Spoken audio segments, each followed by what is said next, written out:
Seri terakhir MotoGP musim 2017 berlangsung di sirkuit Ricardo Tormo, Valencia, Minggu malam.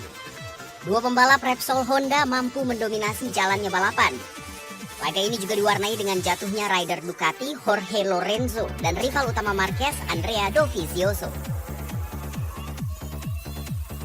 Pedrosa sukses finish pertama dengan catatan waktu 46 menit 8,125 detik, mengungguli Johan Zarco di posisi kedua. Sementara Marquez yang sempat hampir terjatuh di race kali ini finish urutan ketiga. Namun hasil tersebut sudah cukup untuk mengantarkan Marquez menjuarai gelaran MotoGP musim 2017 dengan mengantongi 298 poin. Ini menjadi gelar juara dunia MotoGP keempat Marquez setelah tahun 2013, 2014, dan 2016.